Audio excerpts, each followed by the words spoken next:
Oiga, Jesús no se puso como modelo de perfección, sean perfectos como yo soy perfecto. No, Jesús no se puso como modelo. Jesús dijo, sean perfectos como ¿quién?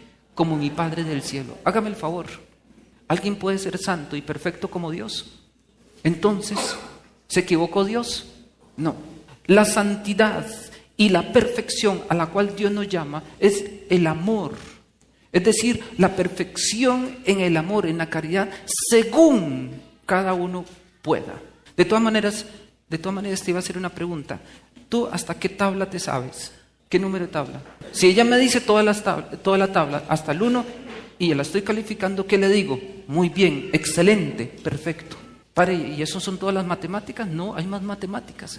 Pero por su edad, su conocimiento está perfecto, que se sepa la tabla del 1. Yo no la voy a examinar en la tabla del 9. ¿Por qué? Porque seguro que ni yo me la sé.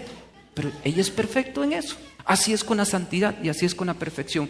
La santidad y la perfección según cada uno de nosotros. Pero aquí está, hijos, y este es el salto que hoy el Señor nos pide. Tenemos, y vamos a ver cómo, tenemos que ser perfectos como el Padre Celestial. Según lo que nos está pidiendo hoy la palabra de Dios, nosotros no podemos contentarnos todo el resto de nuestra vida con ser solamente ¿qué? Hijos. Sino tenemos que ser ¿qué? ¿Tenemos que ser qué? Tenemos que ser como el Padre. Oiga, tenemos que ser como el Padre. Ya ni siquiera como el mismo Jesús.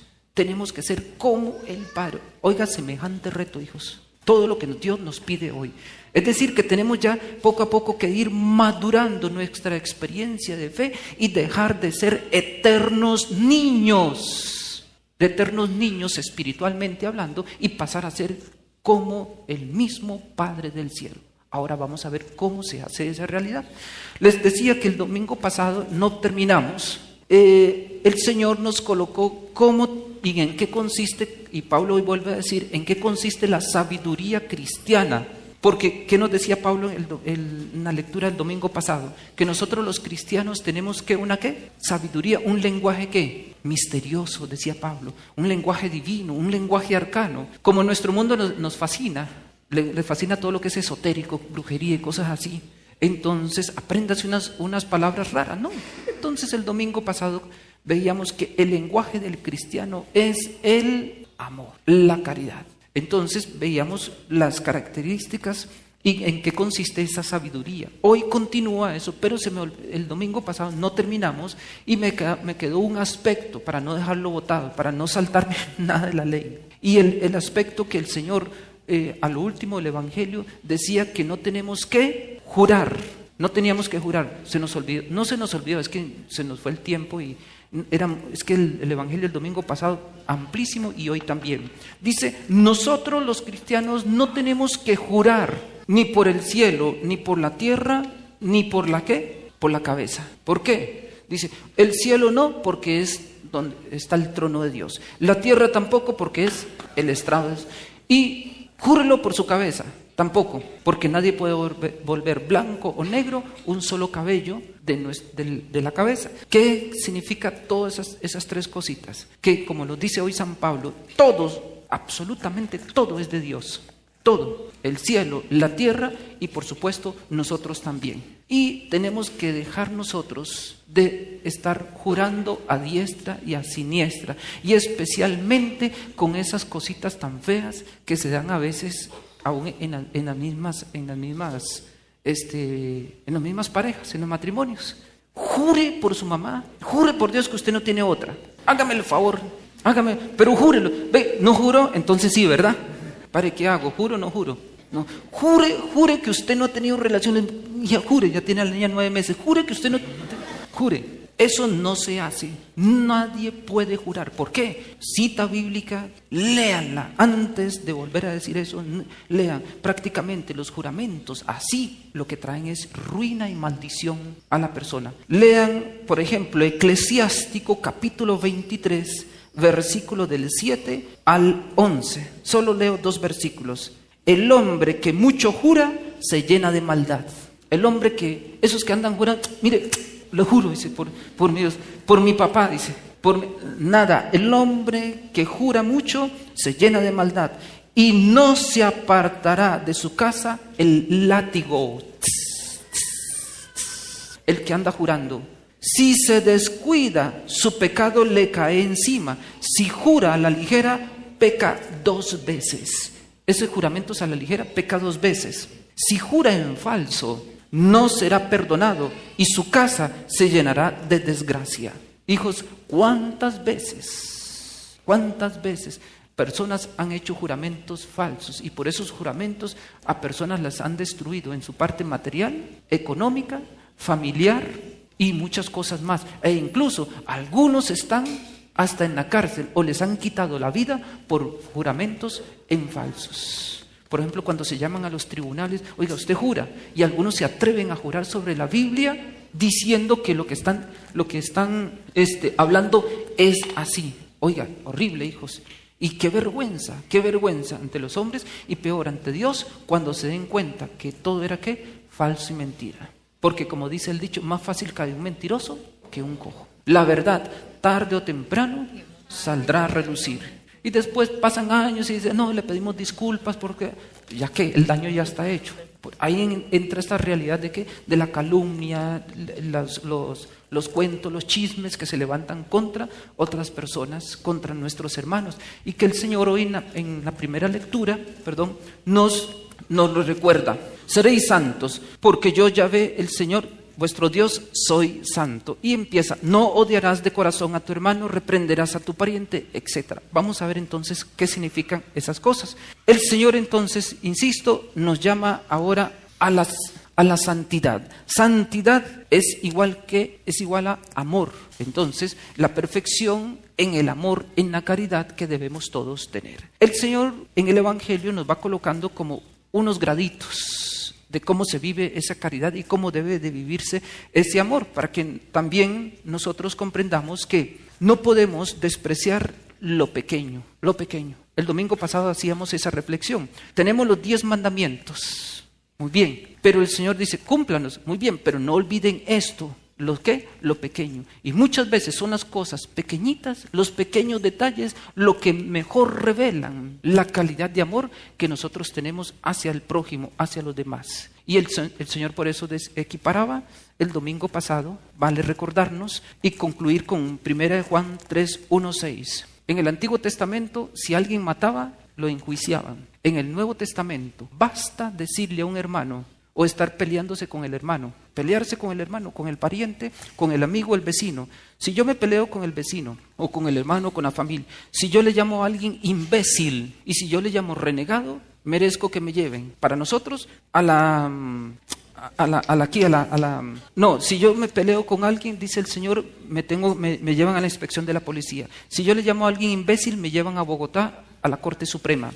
Y si yo le llamo a alguien renegado, merezco que me maten. ¿Por qué? Porque Juan dice en primera Juan, anoten, 1 Juan 3:16, quien odia a su hermano es un homicida. En el Nuevo Testamento basta odiar a alguien para equipararse a un homicida. Y los homicidas, en el Antiguo Testamento, la ley es que el homicida debe de pagar con su vida la muerte del hermano. Ojo, hijos, vean hasta dónde hiló el Señor de fino. Nos quitó, nos barrió, nos fumigó esa romántica estéreo que tenemos nosotros de la vida cristiana. Y ese desprecio que hacemos del Antiguo Testamento, no, es que el Antiguo Testamento ya no, ahora estamos en el Nuevo Testamento y todo es paz y todo es amor, muy bien. Pero cuando el Señor nos pone esto y que se dieron cuenta hasta dónde bajó ahora, hasta amar ¿a quién? A los enemigos. Dios santo. En el Antiguo Testamento había una ley que decía eso, odia a tu enemigo, no hay ningún problema. Pero también habían cosas tan curiosas como, si tu enemigo tiene hambre, dale de comer. Vean cómo son las cosas. Pero es porque en el Antiguo Testamento, y es lo que el Señor nos recuerda, la famosa ley del talión. Usted me la hizo, usted me la paga. Hay culturas hoy día que son así. Aquí mismo en Colombia sabemos que hay culturas en que se tiende mucho a esto. Y conozco de familias, pueblos que han sido arrasados por esta cultura del talión. Usted mató a uno de mi familia, mato a otro miembro de su familia. Y si no se dejó, casco a toda la familia hasta que aparezca este. Peor todavía que la ley del talión. Conozco, pues no voy a decir aquí qué pueblos, ustedes me imagino que conocerán. Yo conozco de esas culturas porque incluso tuve compañeros en el seminario que pertenecían a esas culturas y ellos tuvieron que hacer un vencimiento muy fuerte porque eso ya como que está clavado en la sangre. Ay, de que uno le hiciera algo a un compañero de ellos. Uy, ellos tenían que hacerse una violencia muy fuerte para no vengarse, porque eso es su cultura. El Señor dice, tenemos que dejar esa cultura. Y si tu enemigo, entonces dice el Señor, si alguien te hace algo, no le hagas que agravio, no devolver el mal por mal. San Pedro después lo dice, nuestro primer papa, no devolvamos mal por mal. Eso es muy feo, de verdad, hijos, eso es supremamente feo. Padre, pero es que si me la hizo, yo la voy a hacer también. O como los esposos, padre, mi esposo me fue infiel, pues yo también. Ojo por ojo, diente por diente, entonces vieja por vieja, entonces viejo por viejo. ¿No? ¿Cómo así? No.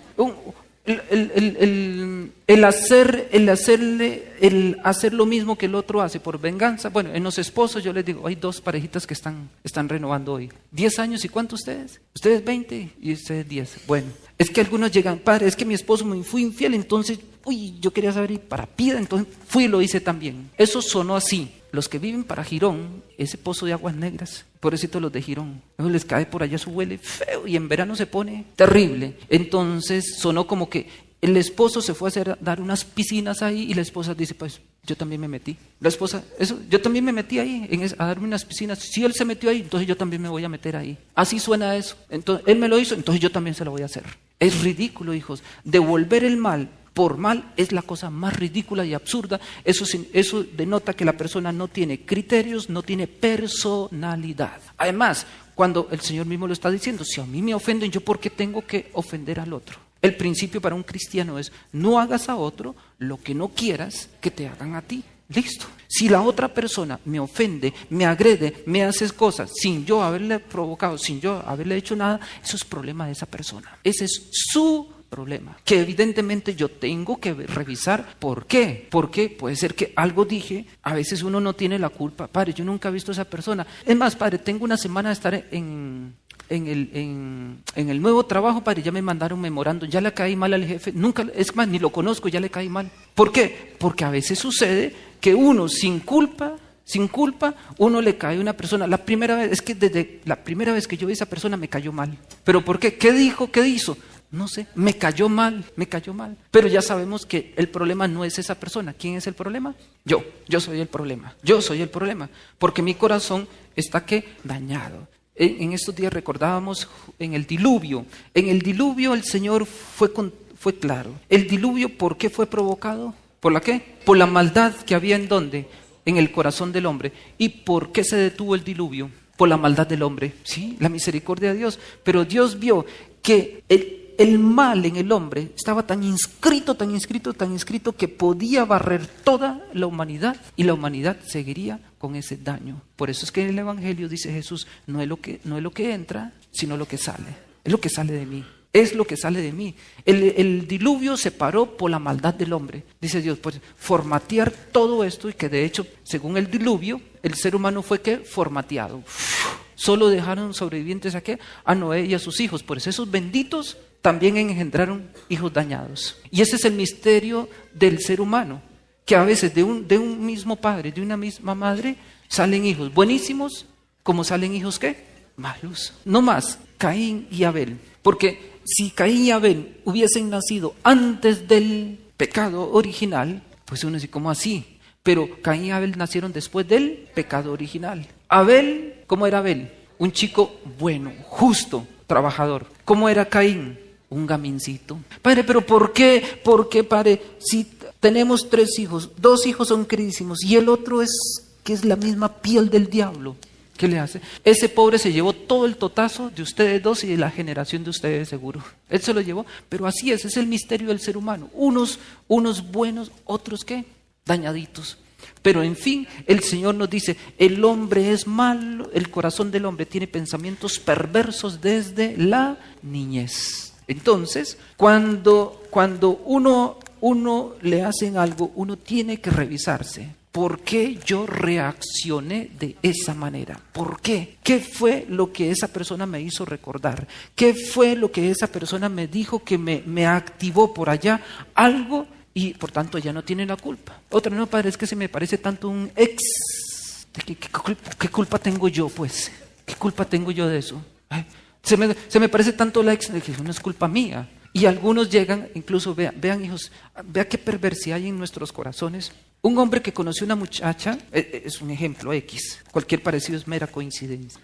Conoció a la niña cuando tiene 25, 27 años, listo. Y el hombre, volviéndolo del juramento, júreme que usted nunca ha estado con un hombre, júreme que usted nunca ha estado con un hombre. La niña, pues, padre, ¿qué hago? ¿Juro o no juro? Qué incómodo, ¿no? Cuando yo le digo a la niña, no le jure nada. Pregúntele eso a su abuela si quiere. Nada, no. Y así seas virgen, no importa que piense lo que le dé la gana. No jures, no jures. Pues se da cuenta que ella tuvo relaciones cuando era adolescente, o cuando eran 20, 21, 20. Y entonces el hombre le agarra una bronca, le pega, la odia por eso. ¿Acaso que ella sabía que, o tú sabías que ella era para ti? ¿Tú sabías que le vas a conocer? Vea la brutalidad de algunos. E incluso en los mismos matrimonios. En los mismos matrimonios que se casó y la niña por X o Y motivo fue violada en su niñez por sus mismos parientes. Y el hombre cuando se da cuenta la odia, la rechaza, la insulta, la agrede hasta físicamente, como si la niña hubiera tenido la culpa. He ahí la gran brutalidad ¿de qué? De una persona que no ha conocido esta verdad que hoy el Señor nos está diciendo, el perdón y la misericordia. ¿Por qué? Porque todos, sin excepción, podemos cometer ¿qué? Errores. Todos sin excepción. Entonces el Señor nos dice, nos recuerda, si el otro me hace mal, yo no tengo que devolverle el mal. No tengo que devolvérselo, sino que antes al contrario, debo de devolver siempre el bien, porque el problema siempre es uno mismo, y no es no reaccionar, hijos, no es no reaccionar. Hombre, si a mí me están pegando, me están persiguiendo para matarme, yo me voy a quedar así. No es que el Señor me dijo que pusiera la otra mejilla, no, eso es bobería, no se trata de eso, se trata de que yo debo de cuidar, porque el Señor está mirando lo que hay en el corazón. Tenemos que vigilar las reacciones del corazón. Nunca debo de reaccionar con rabia, con resentimiento, con odio. Nunca. Eso es lo que nos está diciendo el Señor. Es eso. El Señor dice, le pegaban, le insultaban, mesaban su barba. ¿Y qué decía el Señor? Mire, porque llega un momento en que uno debe hacer silencio. Y si abre la boca es para solo vengarse. ¿Y cuál es la venganza? Padre, perdónales porque no saben lo que hacen, no saben lo que hacen. Eso es lo que tenemos que vigilar, no enojarnos. ¿Por qué? Porque cuando nosotros nos enojamos, cuando nos corrigen, porque el Señor habla hoy de la corrección, dice aquí, ¿qué dice el Señor? Reprenderás a tu pariente para que no cargues tú con su pecado. Cuando a mí me corrigen y yo me enojo, qué bobito, ¿qué estoy diciendo? Que el otro tenía razón. Tienes razón, hijos. Entonces, si yo soy consciente de que lo que me están diciendo es cierto, agradezco. Y si no es cierto, bueno, no hay ningún problema. Es mi reacción lo que yo debo de vigilar. Llamamos aquí, los santos llamaban esas fracciones de segundo en que se mueve el corazón frente a algo que me dicen o me hacen. Esa es la cabeza que yo tengo que cortar inmediatamente, porque por lo general sale la serpiente de la rabia, de la ira, del odio, y apenas sale, corte eso. Pablo dice que no se ponga el sol sin haberse ¿qué? Reconciliado. No hay que ponerse, no hay que acostarse uno con ira, con rabia con el otro, con la otra persona. Y en la reprensión, porque también nos damos cuenta aquí lo que dice el Señor. Cuando una persona hace algo, hay que reprenderla. Entonces viene para nosotros una gravísima responsabilidad, la corrección fraterna, y que es una obligación e incluso si no se hace, es falta grave contra el amor. En el libro, en profeta Ezequiel dice el Señor, si tú viendo que tu hermano peca y si tú no lo corriges y él muere, cargas tú con su pecado. Pero si tú viéndolo y lo corriges y él no hace caso, y se condena, el problema es de él, no es tuyo. Pero tengamos mucho cuidado. Cuando aquí dice pariente, se está refiriendo ¿a qué? A toda la comunidad, los sanguíneos y los no sanguíneos. Pero tengamos mucho cuidado cuando reprendemos a los familiares.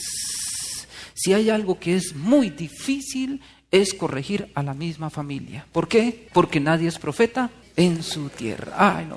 Vean, hijos, tengan mucho cuidado cuando vayan a corregir a un miembro de la familia. Hay familiares que son geniales, son personas maduras, son personas de fe que aceptan la corrección, pero hay otros que no. ¿Por qué? Porque, como se dice, ya entre los familiares ya se conocen. ¿Usted qué me viene a decir a mí? Usted es un sinvergüenza, ¿no se acuerda usted lo que hacía? Ya le conocen a uno las vainas. Claro.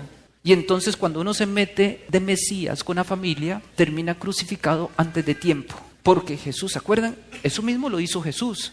Jesús, cuando empezó su vida pública, nunca había dicho nada a la familia. Y resulta que cuando lo ordenaron de curita, vamos a hablar así, es decir, cuando ya empezó su vida pública, cuando bajó el Espíritu Santo en el Jordán, entonces sintió ese fogonazo, se me ha dado poder, entonces para llevar la buena noticia a los pobres, y fue a la sinagoga. ¿A dónde? A Nazaret. Nazaret era donde vivía ¿quién? María, José, sus hermanos, todas las familias y vecinos. Es decir, llegó aquí a la vereda y Jesús le salió el pasaje del profeta Isaías: el Espíritu Santo está sobre mí, me ha ungido, me ha hecho. Y es la primer misa de nosotros los curas. Rico ir a celebrar misa con la familia. Y entonces uno empieza a echarle vainas a la familia, empieza uno a echarle vainas y están los amigos. Sí, y están las muchachas, las que eran novias en el colegio, en la escuela. Dice, mira, oiga, y el asunto fue que le sacó la piedra. No le dejaron terminar la homilía y lo sacaron y lo llevaron ¿a dónde? A un despeñadero, con intención de matarlo. ¿Se dan cuenta, hijos? Al mismo Jesús, siendo Dios, su misma familia terrena intentó matarlo por decirle la verdad. De ahí el dicho: nadie es profeta en su tierra. Padre, entonces, si yo veo mal a un pariente, ¿qué hago? Lo primero que tiene que hacer uno se examina, y esto vale para cualquier persona. Cuando yo voy a corregir, antes de corregir a alguien, yo primero me examino. ¿Qué grado de culpabilidad tengo yo en esa situación que vive mi hermano? Los padres de familia, ¿qué grado de culpabilidad tengo yo para que mi hijo sea drogadicto, borracho, homosexual, viva en unión libre, viva en adulterio? ¿Qué grado de culpabilidad tengo yo? Me examino. Primero me examino. Señor, ¿qué es lo que yo he hecho? ¿Qué grano de arena o ladrillo o piedra hay ahí en ese comportamiento de mi hermana que yo lo he provocado?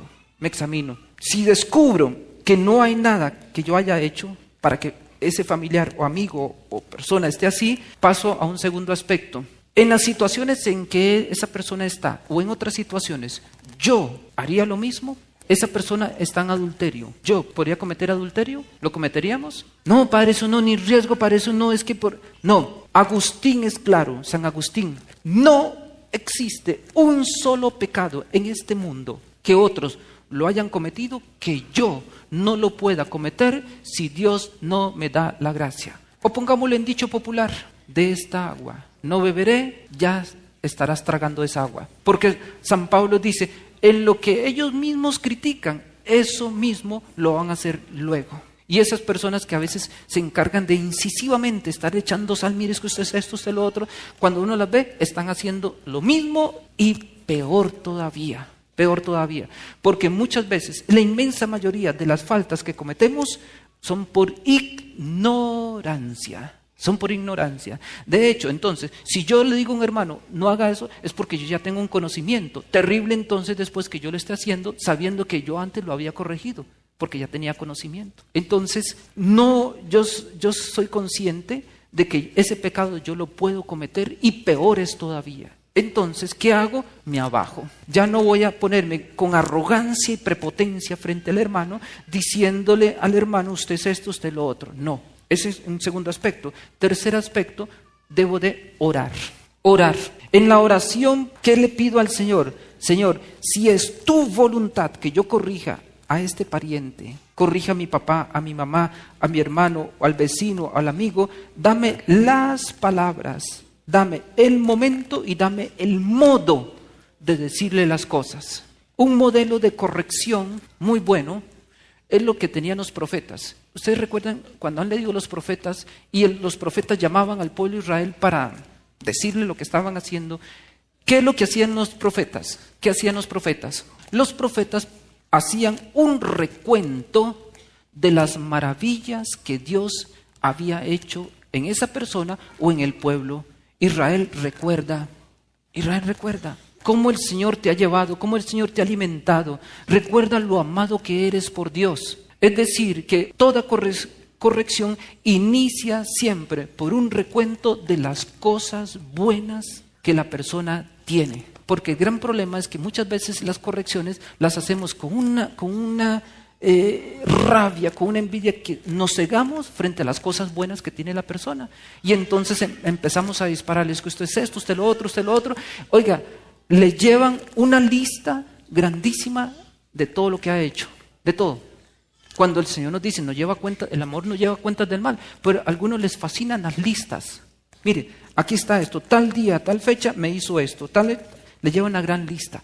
Eso no es una corrección. Por eso se dice que la corrección fraterna se hace teniendo en cuenta todo lo bueno de la persona. Y precisamente por eso bueno que tiene la persona, y muchas cosas buenas, y todos tenemos más cosas buenas que malas, sin embargo, uno puede decir, este hecho no es compatible con la bondad que tienes en tu corazón. Así se hace la corrección. Y con palabras muy precisas, claras y sin tanta cantaleta. No es que mire, y además esto y esto, no. Cuando se corrige una, dos cositas y pare, cambie. Sobre todo lo que llamamos la cantaleta, y dele. Ay, mamá, ya. Papá, ya. Es que a veces los padres de familia piensan que los hijos son bobos. Bueno, actúan como bobos, algunos sí, pero no son bobos. Que se hacen los bobos es otra cosa. Es que mi esposo se hace el bobo. No, bobo es uno. Entonces, estás hablando con una persona inteligente que sabe las cosas, sabe lo que, y punto, no más. Usted ya sabe. Si usted persiste en el mal, eso es problema de la persona. Uno cumplió. Si se murió así, en el cielo, cuando llegue le van a decir, ¿te acuerdas que te mandé a este ángel que te dijo las cosas? Ah, bueno, es tu problema.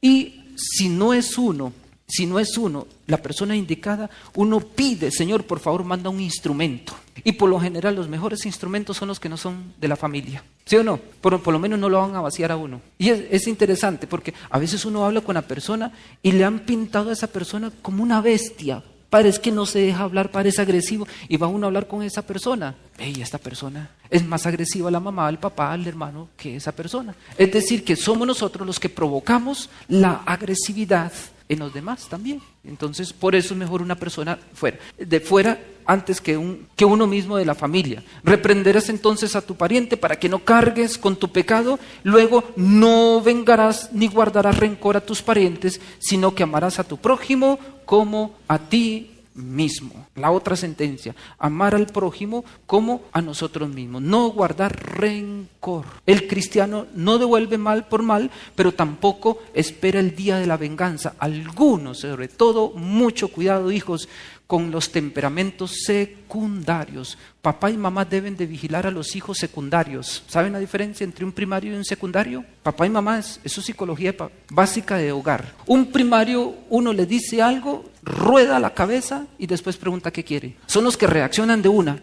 No me listo. Y después, hola mami, ¿cómo está? ¿Y qué le pasa? Algunos parece que tienen trastorno bipolar. Les dice uno algo y se enfurecen unas bestias. No han pasado 5 minutos, ya están de gancho con uno. Esos son los primarios, ¿sí? Son primarios. Un secundario, lo contrario. Uno le insulta, le pega y no dice nada. Son capaces de esperar 100 años para la venganza. 100 años, no dicen nada. Y lo saludan a uno que le dicen, hola padre, ¿cómo está? Bien, no, bien, qué fresco. Padre, lo invito, sí, claro que sí. Solo esperan una oportunidad para colocar el veneno. Esos son los secundarios, son los más peligrosos. ¿Por qué? Porque van almacenando y almacenando hasta que llega un punto que, hombre, surgió un armero aquí en Bucaramanga. Quedó todo el barrio sepultado de la erupción que hizo ahí. Padre, tan tranquilo que se veía esa persona, tan apacible, parecía un alcácer más saludable. Y de pronto, por eso el dicho popular no deja tener razón. De las aguas mansas, que de las bravas, me libro yo. Mucho cuidado, hijos.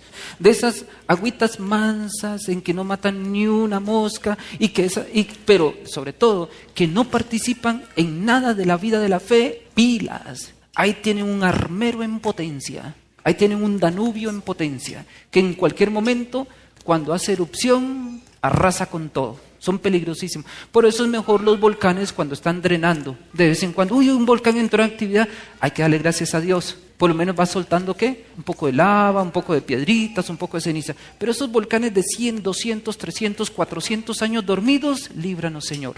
Entonces, la corrección implica también eso, no vengarse del hermano de los hermanos. Un cristiano no se venga. La venganza del cristiano, no nos cansamos de decir, la venganza del cristiano es ¿qué? El amor, el amor. Luego dice el Señor, vamos más allá.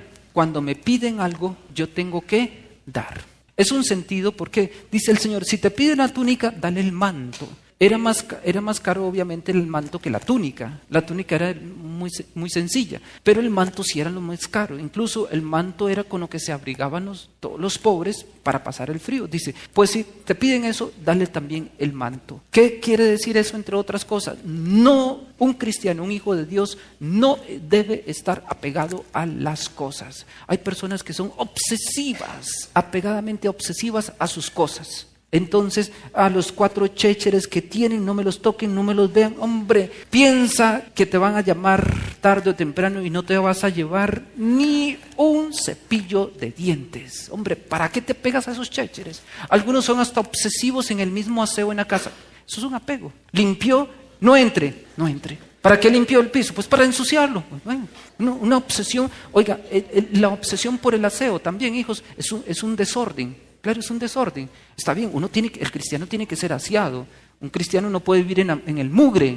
Un cristiano mugroso deja mucho que desear. La pobreza no es miseria y mugre, pero hay un mínimo, hijos, un mínimo. Esa obsesión que todos los días barrer, trapear y encerar. ¿De cuándo acá? Y ahí sí un polvo. Y acá ratos es como una manía, estar pasando la mano. Mire el polvo. Y si hay una muchacha de servicio, qué cascada. Que son esclavas completas. No, hijos. Eso también es un apego desordenado a este mundo, a las cosas de este mundo. Los niños, si hay niños, ay Dios santo. Algunos no quieren tener niños, ni que lleguen niños a la casa porque le botan los jarrones. Oiga, vea, las parejas que tienen niños, están recién casados, no se les ocurra comprar floreros de porcelana. ¿Para qué? Si quieres tenerlo, cómprate un jarrón, los jarrones de barro y los colocas ahí, una maceta grande, colóquelas ahí en el suelo. Y si es mucho el desorden, consigue esos canecos de pintura, córtalos, los decoras bien, ya. Ahí no va a pasar absolutamente nada. Pero eso empiezan a comprar chécheres y chécheres y chécheres. Hay casas que son un museo, uno no sabe por dónde pasar. ¿Me puedo sentar? Voy bien aquí, calcúlense. ¿Para qué, hijos? Eso es una obsesión. Y eso que genera también conflicto. Un cristiano debe ser desprendido. No llene la casa de chécheres. ¿Para qué? Entonces, si alguien te pide algo, dáselo mejor. Te liberan de tantas cargas, te liberan de tantas cosas. Pone otra cosa el Señor, dice, si te piden prestado, ¿ya saben qué? Ay, Padre, el dinero. El problema de prestar dinero, ¿cuál es? Se pierde la plata, bueno, el supuesto amigo, porque hay personas tan cansonas, pasan todo el día, llame, présteme esto, présteme lo otro, yo se lo devuelvo, hasta que dice uno, bueno, listo, préstele el dinero. Oiga, ese mismo día se va del barrio y de Colombia, nunca más volvió a ver a esa persona. Ya les he dado se les ha dado este consejito. Padre, tengo una persona, padre, no, es que nos hace la vida imposible, nosotros bien, ¿usted quiere desaparecer esa persona? No, padre, ¿me está diciendo que la mate? No, tampoco así. No, es fácil, préstele dinero. Usted le presta dinero a esa persona, nunca más la volverá a ver en su vida. ¿O no? Qué triste decir esto, hijos, pero es la verdad. Ojo, hijos, así como el Señor dice que debemos de prestar cuando nos piden no ser amarrados, también es una obligación del cristiano, del Hijo de Dios, ¿qué? Devolver lo que nos han prestado. ¿Por qué? Porque eso sería que robar. Padre, no, es que estoy haciendo el esfuerzo, me prestaron $1,000,000 hace 20 años. Oiga, y hay personas tan descaradas. No, padre, yo creo que ya este fin de año ya le completo el $1,000,000. Descarado. ¿Qué es lo que hay que hacer? En justicia, fíjate cómo estaba el dólar y cuántos dólares se podían comprar hace 20 años con $1,000,000. Ahora sí, regrésalo el equivalente. Eso sería injusticia. Pagar $1,000,000 de hace 20 años, hoy es una injusticia. Eso es un robo también. Luego, cuando un hijo de Dios que vive en una casa de arriendo, dijo, a mí me da pena cuando he ido a unas casas, padre, no, ya se fueron los inquilinos y padre, por favor, un exorcismo, porque un exorcismo. Entra uno, no, oiga, no, estrategia caracol, se llevaron todo. Todo, hijos. Y ahí uno dice, oiga, ¿y usted qué? ¿Tenía un negocio, una marranera aquí o qué es lo que tenía? No, padre, es un edificio de apartamentos en el 8º piso y parece que tenía una marranera. Paredes sucias, cochinas, unos baños verdes. Yo pensaba, ve qué bonito el decorado. No, es de la lama porque nunca lo lavan. Los baños no se sabe, el inodoro no se sabe qué color es. ¿De qué? Del desaseo. En justicia, cuando uno arrienda un apartamento, debe de entregarlo igual y mejor de como lo ha recibido. Nosotros lo aprendimos muy duramente en el seminario. En el seminario cada año nos cambiaban de piezas y no le daban a uno una pieza si antes no llegaba el director de curso y le revisaba toda la pieza y ahí se encontraba un mugre o esos baños horribles. No, se me queda ahí entonces. Se me queda hasta que no limpie esa pieza y si no la limpia se quedará el resto del año ahí y todo el mundo va a saber que fue por cochino. Eso es un desaseo, hijo. El cristiano debe estar en este mundo dejando las cosas mejor de como las ha encontrado. Y nosotros teníamos que pintar las piezas todo el año. Pero padre, si yo pasé el año cuidando la pieza, miren, es que no hay nada, me la pinta. Pero el baño me lo pinta. Y hay de los colores. Algunos no tenían seguro dinero y hacían unos revoltijos de pinturas. Esos baños, Dios santo, porque eran esos matachos de baños. Hágame el favor y me quita esa pintura y me lo pinta como debe estar un baño. Vale, listo. Aprende, pero aprendimos toda la lección. Uno no debe de dejar las cosas vueltas nada. Y sobre todo robando cosas, robando cables. Oiga, entregan un apartamento con bombillos y después, nada de bombillos. ¿Y qué pasó? ¿Qué pasó? Todo se lo llevan, todo, tapas de baño, mejor ni seguir, pero es parte de Dios. No solo entonces sí, muy bonito cuando dice, no, présteme, deme, pero el cristiano también tiene que saber que tiene que ser ¿qué? Justo con los demás. Entonces, pagar deudas, pagar los arriendos a tiempo. Y pagar arriendos también implica ¿qué? Hombre, si tú eres de estrato 3 y 2 o de aquí de la vereda, de estrato 0, ¿para qué te vas a ir a pagar un apartamento a cabecera? ¿Para qué? Hombre, aterrice. Eso también es parte de ¿qué? Del sentido común del cristiano. Si yo soy un campesinito, si mi estrato es de 1, 2, 3, ¿para qué voy a pagar un apartamento de estrato 10? ¿Para qué? ¿Para luego andar huyendo del que me arrienda o de la policía? No, hijos, uno tiene que ser consecuente, tiene que ser lógico en este sentido. Entonces, no es solo, si me piden, doy. Y recuerdo un principio aquí para los prestamistas. Algunos padres que yo presto dinero, no sé si hay alguno aquí hoy. De vez en cuando aparece uno por ahí. Padre, yo tengo una pensioncita y yo vivo de prestar. ¿Está malo prestar? Sí y no. Depende. ¿De qué depende? Primero, ¿qué tipo de intereses estás cobrando? 2, ¿para qué te están pidiendo el dinero? Y depende para que te piden el dinero, cobra los intereses. Padre, me están pidiendo dinero es que resulta que don fulano quieren hacer un viaje a Santa Marta, cóbrale el 100%. Eso no es prioridad. Pídele $1,000,000 y que te regresen mañana $1,000,000 también. Porque, padre, no es mucho, claro que es mucho, pero eso no es una prioridad. Cóbrale el 100%. Padre, no es que el vecino tiene el vehículo 2010 y quiere el 2011. Cóbrale el 100%, eso no es una prioridad. Pero si te llega el vecino, oiga, vecina, présteme dinero porque es que no he podido cancelar el arriendo, mi hijo está enfermo, dele el dinero. Sin intereses. Y si puede, regálaselo. Si puede. Así sí. Pero cuando son cosas bobas, tontas, absurdas, cóbrele hasta el 100, nada del 10, el 100 de una vez. Por bobo. Eso no es prioridad. Porque lo que está pidiendo no es cristiano, luego los intereses tampoco serán cristianos, 100%. ¿Le sirve? Bueno, si no también. No prestarás, entonces el dinero, dice un salmo, dinero a usura. Bueno, dar al que nos pide, dar generosamente y bien, entonces, yo no sé si no da tiempo que hora es. Ay, Dios santo. Hasta aquí todo es de ser como hijos e incluso el Señor nos invita a cómo tenemos que tratar a los que nos hacen mal. Pero de aquí en adelante, eso es lo que a mí me asusta. De aquí en adelante el Señor nos va a pedir lo que les decía al inicio, ser como el mismo Padre. Hasta el préstamo, hasta el buen trato con los demás, ser como hijos. Pero nosotros no estamos llamados a ser solamente ¿qué? Hijos, estamos llamados a ser también padres. Y hoy día hay un gran problema con nuestro mundo.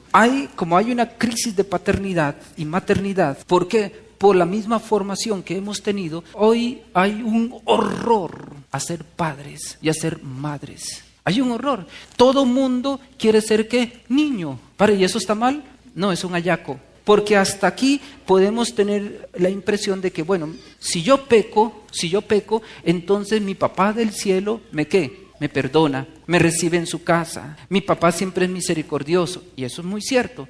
Pero ¿qué pasa con un comportamiento y una mentalidad, por tanto, así? De que siempre voy a andar escudándome en mi pecado porque lo voy a ver como una gran oportunidad para que Dios, ¿qué? Me perdone, para que Dios siempre me reciba, para que Dios entonces siempre esté pendiente de mí. Y así no son las cosas. Un comportamiento así es un comportamiento inmaduro. Como terrible el comportamiento sería de los padres de familia si sus hijos, ya un hijo de 25, 30 años, ennaguado. ¿O es que les gustan los padres de familia tener hijos ennaguados? ¿Les gusta? Bueno, da la impresión de que a algunos padres de familia les fascina tener hijos ennaguados, es decir, siempre pegados a las faldas de mamá o de papá. Imagínense ese cuadro horrible. Bueno, 5 años después un peladito, pobrecito. Un miedo de estar solo. 25, 30, 40, 50 años y no salen de las faldas de mami. Y que mami tiene que hacerles todo, y que mami esto, y que mami lo otro. Qué feo, hijos, cásese con la mamá entonces. Qué oso, hijos. Eso es horrible. Sobre todo si es un hombre pegado a las faldas de la mamá. Qué oso. Mujeres, si ven que un hombre es así, 30 años, no se ha casado, y que mami para arriba y mami para abajo, mijo, si te vi, no me acuerdo. Chao, pierdas, hermano. Ver que así la cantidad de problemas que hay hoy día con algunos matrimonios por eso mismo. Ya, corte ahí. Entonces, un padre de familia normal, por tanto que tiene y forma hijos normales, ¿cuál es la alegría? Que su hija vaya ¿qué? Creciendo. Y llegue un momento en que el hijo y la hija le dicen, papi, mami, gracias por todo lo que me han dado, pero ya es hora de que volar. Porque es la ley de la vida. Tarde o temprano, todos tenemos que dejar papá y mamá. Papá y mamá con el dolor del alma, sí, bueno, hijo, sí, yo comprendo, pero es cierto. Y papá y mamá normales se alegra porque formó un hijo y una hija, ¿qué? Normal, que ahora va a ser, ¿qué? Padre. ¿Se dan cuenta? Que hay que pasar de la condición de hijo a ser padre. Pero por eso perdió la condición de hijo.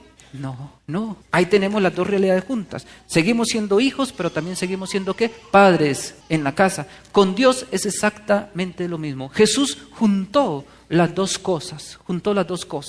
Tanto que él decía, quien me ve a mí, ve al Padre. Jesús independiente como hijo, pero también Jesús era el mismo Padre, porque quien me ve a mí, ve al Padre. Eso decía Jesús, quien me ve a mí, ve al Padre. A eso es lo que el Señor nos invita ahora con lo que viene. Tenemos que dejar ya ese comportamiento infantil, inmaduro de nuestra fe y todos sin excepción, ser como el Padre. Vamos hoy a abrir, por lo menos a abrir un poco, la otra gran vocación a la cual Dios nos llama, que también San Juan nos dice, ahora, en este momento somos hijos, pero cuando estemos con Él seremos semejantes a Él porque lo veremos tal cual es. Eso es lo propio del amor.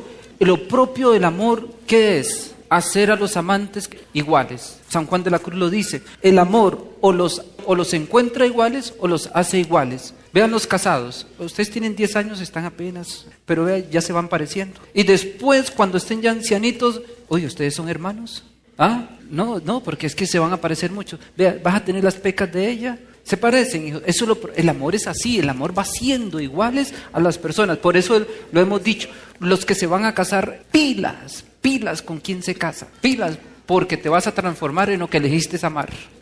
Imagínense lo grave que es eso. Bueno, entonces el amor hace eso, y eso es lo que Dios busca en nosotros, la santidad de Dios en nosotros, lo que busca es que nos parezcamos a nuestro Padre del cielo. Eso es. Entonces no era porque Jesús se pareciera físicamente al Padre. ¿Por qué no físicamente al Padre? Porque el Padre no tiene ¿qué? Cuerpo, pero sí los comportamientos del Padre Celestial. Eso es lo que Jesús nos vino a decir nosotros. Ahora me hacían una pregunta, está en sintonía con todo esto. Los que van entre semana escucharon estos días el pasaje de Caín y Abel. La pregunta es, ¿por qué Dios aceptó la ofrenda de Abel y no la de Caín? Correcto.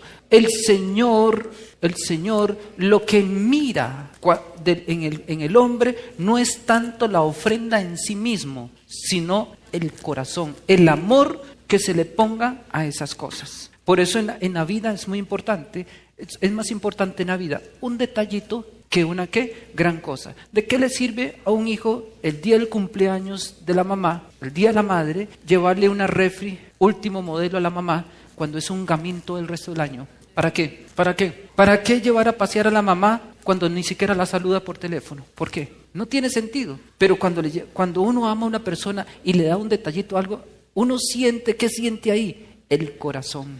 Y eso es lo que Dios mira en cada uno de nosotros. Y eso es lo que Dios busca en sus hijos, que tengamos los sentimientos de Jesús. Bobito Caín, claro, si hubiese habido algún administrador de empresa, los hubiera asesorado a los dos. Porque Caín era agricultor, Abel era pastor. ¿Por qué digo yo que hacía falta un administrador de empresa? Porque hubiesen colocado una carnicería y un centro abastos. Hubiesen hecho el primer sancocho, pero nadie los asesoró. Pero entonces, el sentido de eso, que me hacían ahora esa pregunta, es eso. Dios lo que mira es el corazón de cada uno de nosotros. Y de ahí entonces las otras sentencias de la Biblia. Dios no mira tanto lo externo cuanto lo que hay en el corazón del hombre. Y eso es lo que Dios busca en nosotros, que tengamos los sentimientos de Dios Padre. ¿Y cómo se expresan estos sentimientos? Con algo tan terrible para nosotros, tan terrible, pero que cuando damos ese paso es supremamente liberador. Por ejemplo, la capacidad de perdonar. Vean, hijos, si hay algo que hace a un ser humano y sobre todo a un cristiano, ya no como Jesús, sino como a Dios Padre, es cuando nosotros tenemos la capacidad de ¿qué? De perdonar a los que nos han hecho un daño. Porque el amor más hermoso que uno le puede tener a una persona, esta parejita lo sabe, a ver si se les olvidó. ¿Cuántos tipos de amores deben de haber en un matrimonio? ¿Uno solo? Bueno, sí. Se están rajando, chinos. ¿Cuántas miradas tienen que darse los esposos? Muchas. Uy, si las miradas mataran. Es que lo veo pequeñito. Esa es una. ¿Cuántas miradas tiene el amor? El amor tiene muchas miradas. Muchas. Pero para no alargarnos, porque serían muchas, se las resumo en 7. ¿Se acuerdan las miradas del amor? Una, el amor de un hombre a una mujer. La mirada contemplativa entre un hombre y una mujer. Adán, cuando vio a Eva, hueso de mis huesos, carne de mi... La escaneó, dice, este es hueso de mis huesos, carne de mi carne, sangre de mi sangre. La mirada contemplativa. Segunda mirada, la de hermanos, porque los dos son hijos de Dios. Entonces, Gilberto es tu hermano, Consuelo es tu hermana. Mirada de hermanos. ¿Se acuerdan en Tobías? Si me uno a esta, ¿qué? Hermana mía. Son hermanos, entonces ustedes dos son hermanos. ¿Cuál otra mirada? La de, oiga, por allá, padre e hijo. Por lo general siempre es madre e hijo. Se cumple más esa mirada. Entonces la mujer sabe que su hijo mayor es Gilberto. El más casposo de la casa, lo sabes bien. Es Gilberto. Gilberto de vez en cuando se acuerda que tiene una hija. Es Consuelo. Entonces, la mirada de papá y mamá. Luego sigue la mirada de pastor, porque el pastor es el que da la vida por sus ovejas. Entonces, Gilberto es pastor y ahí tienes tu ovejita. Tú tienes ahí el ovejo, el cabro. ¿Cuál otra mirada sigue? Mirada de amigos. Son amigos los dos. Amiguitos los dos. Y sobre todo la mujer, porque la mujer, ¿qué es lo que busca? ¿Qué es lo que buscas tú en tu esposo? ¿Fuera de la billetera? No. ¿Qué buscas en tu esposo? Comprensión, alguien con quien hablar, charlar, decirle tantas cosas. Aunque no te solucione problemas, nosotros no solucionamos problemas. Pero un oído donde desahogar tu corazón. Un amigo. Entonces los dos son amigos. Eso es una mirada muy importante en el matrimonio. La otra mirada, la de esposos. Viene a ser como apenas la sexta mirada. La de esposos. Mirarse como esposos. Y la última mirada, la más linda que se pueden hacer. Los ojitos más lindos que ustedes se pueden hacer. La mirada de Dios. ¿Y saben cómo se llama la mirada de Dios? De enemigos. De enemigos, la mirada más linda que se pueden hacer ustedes. La de enemigos. ¿Por qué la de enemigos? ¿No les parece curioso? Es la gran prueba de que un matrimonio realmente se ama. Cuando son capaces de mirarse como enemigos. ¿Qué esperas de un enemigo? Mínimo una ofensa, una cachetada, un puño y que te mande al barrio de los acostados. ¿O no? Es lo que tú esperas. ¿Sí o no? Listo. Y dice hoy el Señor que tú tienes que amar a este enemigo. ¿Por qué? ¿Por qué les digo que es la mirada más linda? Porque fue la mirada de Dios hacia nosotros. Cuando todos éramos enemigos de Dios, porque todos estamos bajo la ira de Dios, entonces Dios nos amó hasta el extremo ¿de qué? De dar la vida por nosotros en su Hijo Jesús. ¿Se dan cuenta? Por eso, ¿de dónde viene la palabra perdón? ¿Quién recuerda de dónde viene la palabra perdón? Del latín perdonare. Donare. Donarse más. ¿Qué es perdonar? Dar más amor, eso es perdonar. Por eso es la mirada más linda, es el extremo del amor, dar más amor. Los esposos así tienen que dar. Por eso, ¿qué pesar con esos matrimonios tan rutinarios? Hay matrimonios tan rutinarios que, oiga, sobre todo para un consejito para las muchachas o los chicos que buscan novio o novia, no se casen con esos hombres o esas mujeres aburridos, no son capaces de explotar todas estas miradas. Entonces, el día que se casaron salieron con las gafas de esposo, pero tú sabes muy bien que hay días en que esa mirada de esposo como que no, ves al esposo así con ganas de tirarlo por la ventana, ¿cierto? Ah, sí. Y tú también. Como un hombre de la alta sociedad, era un príncipe, se había casado con una niña, qué niña tan linda, era una niña muy linda. Y de pronto un día la despreció, ya no quería estar con ella. Y entonces los amigos le decían, oiga, pero usted, bruto, ¿usted qué le pasa? ¿Cómo se le ocurre despreciar a esta mujer tan linda? Y entonces él y los amigos, con esa insistencia, entonces se quitó su calzado, como era un estrato 10, un príncipe, entonces imagínense el calzado que andaba en ese momento. Y le dicen, ¿qué les parece este zapato? No, pues precioso, muy lindo. Sí, dice, solo yo sé dónde me aprieta este zapato. Entonces igual pueden decir los esposos así, padre, pues sí, muy querido el esposo, muy querida la esposa, pero venga aquí, las convivir. Entonces igual. Entonces cuando la mirada de esposo ya no les da, entonces ¿qué hay que hacer? Te quita las gafas, es algo así como Elton John, el hombre de las 1000 gafas. Te quita las gafas de esposa, las guardas y te coloca la esposa en las gafas de ¿qué? De amiga. No, yo quiero un amigo hoy, yo quiero un amigo. O quiero una amiga hoy. Otras veces ya no funciona la de amigo, la de hermano. Otra, la de compañero. Otra lo miras como un hijo, o tú como una hija. Y a veces hay una gafitas, pero eso sí, úsenla con mucho cuidado. Pero hay que saberlo utilizar porque si no se pegan el tiro. La gafa de amante. Sepan usarla porque es un arma de doble filo. Es decir, ¿cómo se comportaría el amante o el amante con el esposo o la esposa? ¿Cómo? Porque eso es lo que tendría que ser una esposa. Un consejito, ayer lo di, es solo para ellos, del hombre, de la mujer que ya estaba cansada con el esposo, porque el esposo tenía sucursal. Tú sabes qué es sucursal, ¿verdad? Okay. Tenía una sucursal por ahí y entonces la mujer ya un poco indispuesta, se enojó muchísimo y fue donde el curita le dice, padre, ya no aguanto más, sin vergüenza, pero como ustedes lo dicen, entonces sí, padre, me voy a separar. ¿Y saben? Adivinen cuál fue el consejo del cura de la mujer, que no se separara, sí y no. Le dice el cura, mija, listo, te comprendo, pero no sea boba, no le dé gusto a esa boba tampoco. No le dé gusto. Vea, vamos a hacer lo siguiente. Tú compórtate como si fuera esa mujer. Trátalo bien, conquístalo. Y ya cuando, como si fueras un amante. Trátalo bien.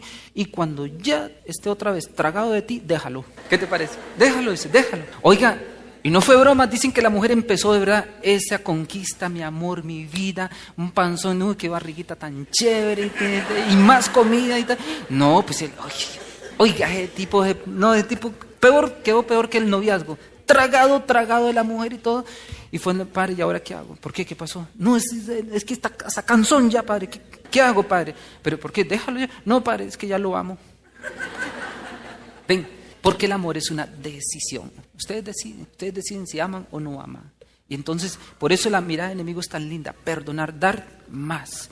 Ahora bien, hay que tener presente esto. Cuando alguien me ha hecho un daño a mí, ¿cómo voy a decirle a una persona, perdona a tu papá que te violó? Dígale a una niña que perdone al papá porque la violó cuando tenía 5 o 6 añitos. Dígale a esa niña que perdone a su papá, que perdone a su hermano que la violó, o al padrastro. Dile a esta persona que perdone a los que mataron a su papá, a su mamá o a sus hermanos. Dígale que le perdone.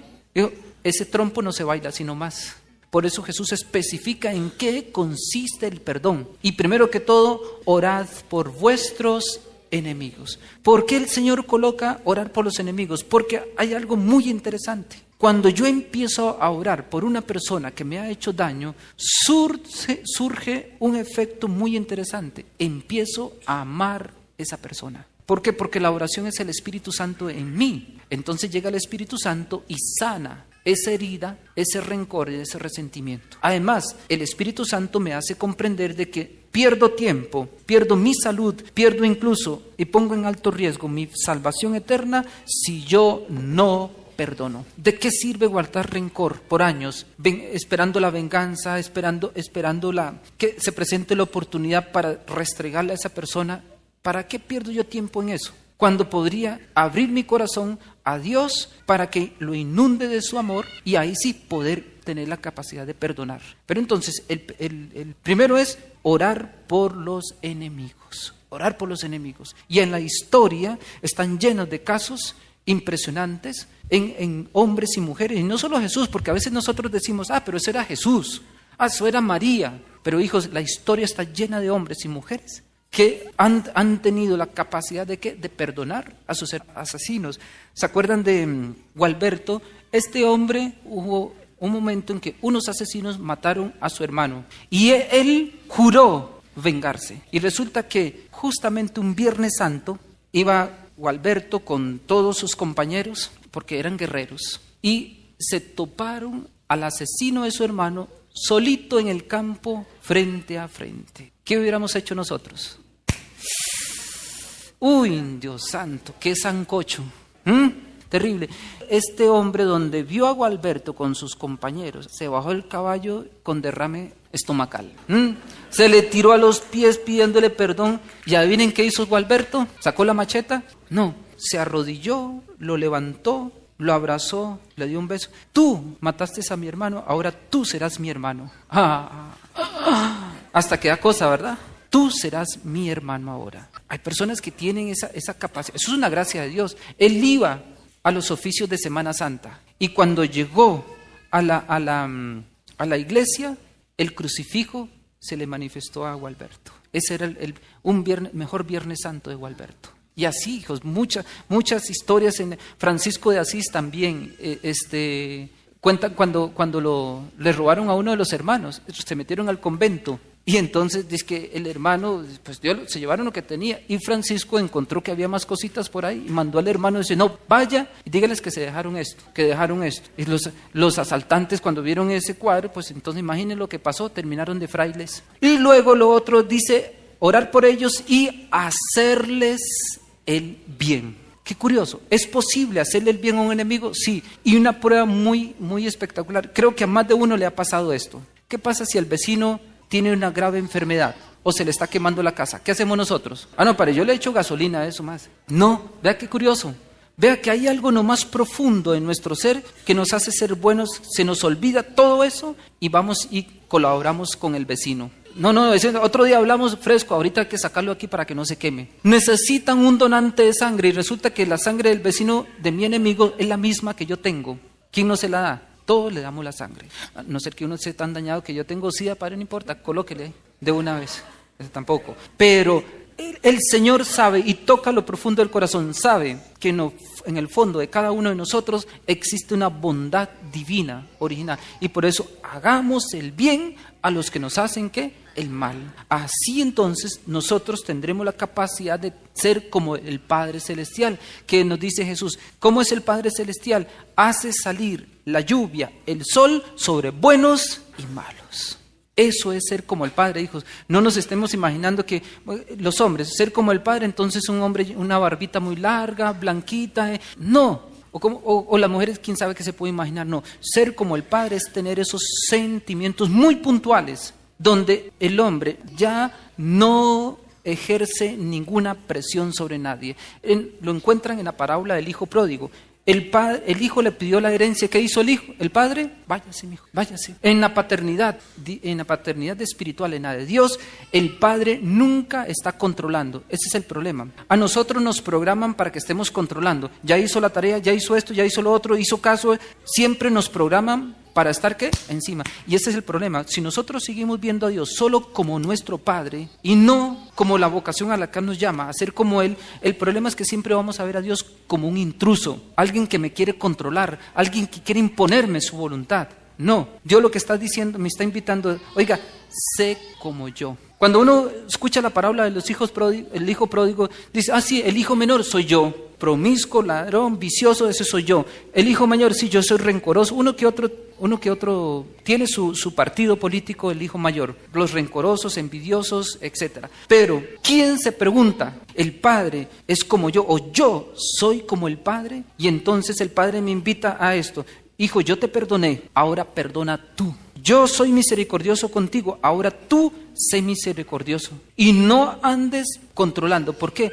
El Señor nos hace saltar los muros. ¿Por qué? Porque siempre vamos a escuchar voces como la siguiente: no sea bobo, no sea tonto, no se deje, no se deje. ¿Por qué yo tengo que gastar mi tiempo, mi dinero y mi vida con una persona que siempre me ofende? Eso lo piensa, ¿qué? Un esclavo. No lo piensa un hijo, y mucho menos lo piensa un cristiano que es como el Padre del cielo. La paternidad, hijos, es muy dura, la paternidad divina es muy dura, porque es un Dios que nunca está controlando. Es estar en la casa, hijos, piensa en esto, es un estar en la casa con los brazos abiertos, recibiendo a todos los que llegan a la casa. Es muy dura. El mundo nos dice lo contrario: no se deje, no sea bobo, controle, haga que se cumplan las cosas. Dios no, al menos, me perdona la experiencia, al menos no concibo un Dios así. Mi Padre del cielo, Dios, por tanto, nunca he sentido que mi Padre del cielo me está, ¿qué? Controlando. Nunca lo he visto como un intruso, todo lo contrario. Siempre con un amor, una misericordia infinita, y que siempre me está invitando más.